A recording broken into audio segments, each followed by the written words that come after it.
Well, it's time to get these Nismo parts into the car, so I thought I'd come and catch up with my best mates Tyler and Drift Monkey Pete and get them into the car.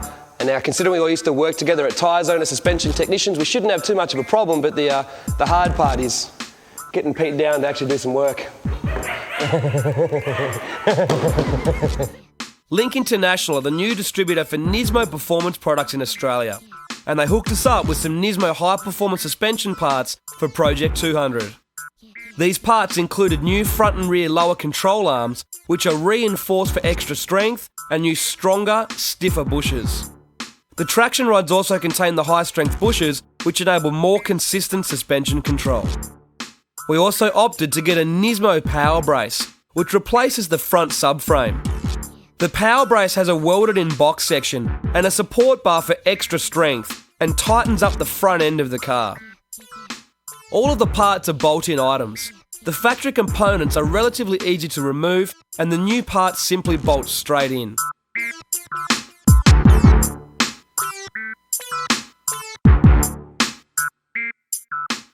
Now, all the Nismo suspension parts are pretty easy to install. They simply bolt straight up. Takes a couple of hours to get them all in. Now, all the rubber joins in them should make it a lot stiffer through the chassis, and all the extra reinforcement at the front should help with steering response, so we'll give it a wheel alignment and get it out on the road and see what it's like.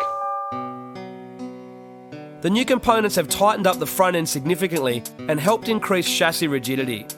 The boys then gave the car a wheel alignment to make sure it shoots straight.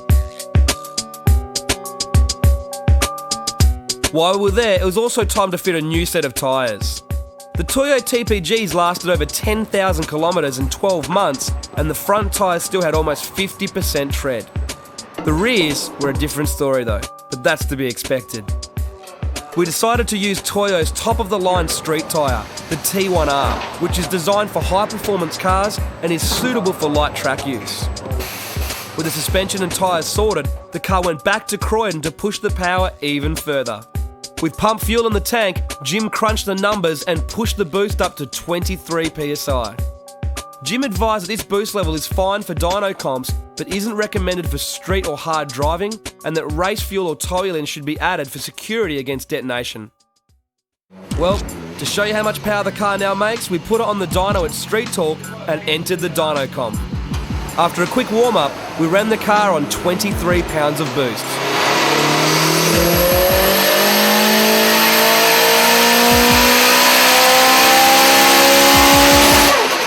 That's 334 kilowatts on pump fuel.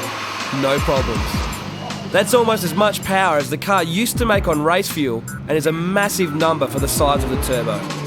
Jim from Croydon certainly has the car working right now. Next month, we'll be giving Project 200 an interesting brake upgrade that not only works, but it won't break the bank. Stay tuned.